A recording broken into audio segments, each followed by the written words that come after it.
Hello, hello! J'espère que vous allez bien aujourd'hui, au jour 20. On est déjà rendu à la leçon 20, mais avant que je commence, OK? On met carte sur table.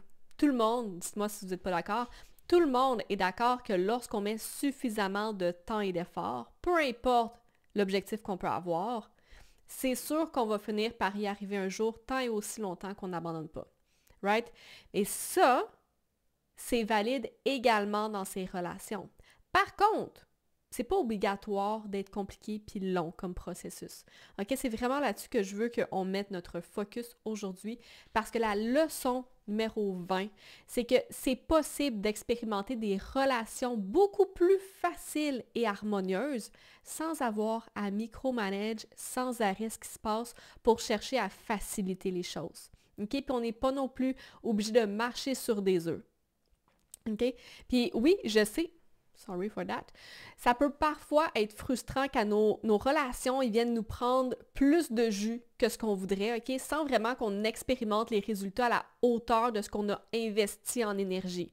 OK? Tu sais, quand on se met à mettre beaucoup justement de temps, d'énergie à penser pour pouvoir mieux s'exprimer, pour pouvoir peaufiner, on s'investit réellement pour comprendre, essayer de clarifier les choses, mais que les résultats ne sont pas à la hauteur de tout ce qu'on a investi. Je le sais, j'ai déjà été là moi aussi. Mais ce que je veux vous dire aujourd'hui, c'est que même si ça peut sembler impossible sur le coup, OK, vous avez le pouvoir de raffiner et de rendre les choses légères et faciles lorsque vous mettez votre énergie à la bonne place. Sorry pour ça, c'était mon chien qui se levait. Parce qu'au final, la vérité, c'est que plus qu'on pousse, plus qu'on met de l'énergie, plus qu'on pousse vers la personne, le plus qu'on va créer de la résistance, OK, dans une relation, dans une dynamique. Donc, ça fait en sorte que ça va aussi prendre plus d'énergie à travers le temps parce que, on bâtit une dynamique énergétique où est-ce qu'on doit toujours en faire plus. Donc ça devient notre contrat énergétique. Donc, l'autre personne s'attend à ce qu'on micromanage si on est toujours en train de micromanage quelque chose. Puis, en même temps, ça fait en sorte que l'autre personne, si on est habitué de faire ça, c'est qu'elle est habituée qu'on amène de la résistance et qu'on gère la résistance. Okay? Donc, la journée qu'on arrête de faire ça, tout se déstabilise et il y a un chiffre complet qui peut basculer ici. Donc, ce que je veux vraiment vous aider à comprendre aujourd'hui, c'est que c'est possible de changer les choses, mais il y a des manières de les faire pour pas tout chavirer à l'envers, OK? Puis, by the way, non, la situation, c'est pas juste de marcher sur des œufs pour éviter de créer de la résistance, OK? Tu peux être à la fois solide puis capable de créer un safe space pour l'autre, mais aussi pour toi en même temps. Comme tu peux être ouvert à l'autre personne tout en restant 100% connecté à toi-même. OK? La vérité, c'est qu'on doit devenir meilleur pour lire les dynamiques énergétiques dans lesquelles on se trouve, pour être capable de communiquer d'une manière qui est réellement efficace sans avoir besoin de trop en faire. Right? On doit être capable de lire parce que lorsqu'on peut lire, ça veut aussi dire qu'on peut redéfinir puis peaufiner ces dynamiques énergétiques avec facilité. Mais si on n'est pas capable de lire, j'en reviens à ce que je disais au début, on ne saura pas où mettre notre focus, on ne saura pas où mettre notre énergie, on va mettre trop d'énergie aux mauvaises places et ça va créer la résistance. Au même titre que lorsqu'on sait comment renforcer puis stretcher la capacité de notre système nerveux, on peut comprendre en même temps comment créer un espace qui va faciliter la communication. Et ça, je vous le dis, c'est un skill que très, très, très peu de personnes ont ou ont conscience qu'il existe. OK? C'est quelque chose de, lorsque les gens viennent vers moi, les gens savent. C'est pour ça souvent qu'ils viennent vers moi, parce qu'ils voient la valeur de ce que j'apporte, parce que justement, je suis capable de créer cet espace-là qui fait en sorte que c'est beaucoup plus facile d'ouvrir les gens puis d'être capable de communiquer d'une manière qui est claire. Et lorsqu'on maîtrise sa capacité à voir plus large puis lire les dynamiques énergétiques, tout en restant connecté à son corps, super important, c'est là que la communication apprend tout son pouvoir parce qu'on peut l'utiliser pour s'élever ensemble plutôt que d'utiliser la communication pour patcher les problèmes. Lorsqu'on utilise la communication pour patcher les problèmes, on va apprendre à communiquer d'une manière qui patche les problèmes. Ce n'est pas le même type de communication dans les deux cas. OK?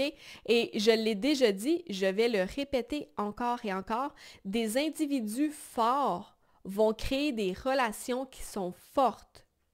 Et des relations qui sont fortes, c'est ça qui va faire en sorte que vous allez vous sentir vu et tenu à la fois.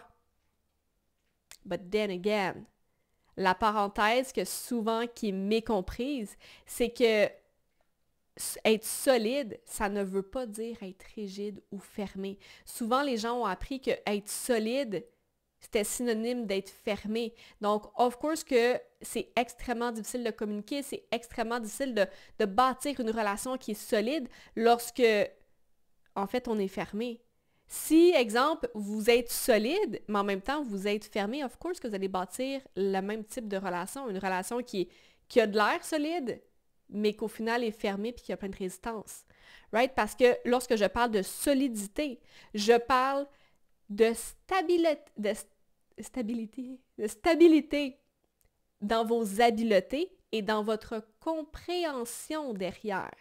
Hein? Comme je vous disais au début, c'est souvent ce qui semble opposé dans le sens que je suis à la fois solide, mais je suis aussi capable de créer un safe space pour l'autre et pour moi qui fait en sorte que je suis capable d'être vulnérable et je suis capable de tenir l'espace pour l'autre lorsqu'il est vulnérable aussi, mais sans jamais perdre ma solidité. Right? Au même titre que lorsque je disais, tu peux être ouvert à l'autre, comprendre l'autre personne, mais en restant connecté à toi. Donc, tu ne te sens pas mal pour l'autre personne, tu n'absorbes pas ses émotions parce que tu restes connecté à toi. Mais tu es quand même capable d'être ouvert et de tenir l'espace pour l'autre personne.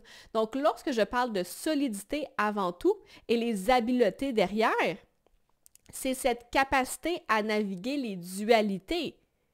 C'est la chose la plus importante dans les relations parce que si je ne suis pas capable de naviguer les dualités à l'intérieur de moi, of course que lorsque je vais faire face à des contrastes à l'extérieur, ça va venir me trigger. Ça me trigger déjà à l'intérieur de moi, je ne sais déjà pas comment tenir des contrastes. Mais lorsque j'apprends à tenir ces contrastes-là qui peut-être peuvent me sembler opposés à première vue, ça devient beaucoup plus facile de tenir l'espace pour l'autre personne, même si ce que je vois, c'est des contrastes. Sur ce, c'était tout pour aujourd'hui. J'ai hâte d'avoir votre feedback dans les commentaires. Est-ce que des choses qui ont pop-up, des relations spécifiques qui ont remonté lorsque je parlais, ou est-ce que avez-vous senti un petit soit que ce soit une prise de conscience ou peut-être quelque chose que votre corps s'est refermé à ce moment-là parce que c'est venu toucher quelque chose. J'ai hâte de vous entendre.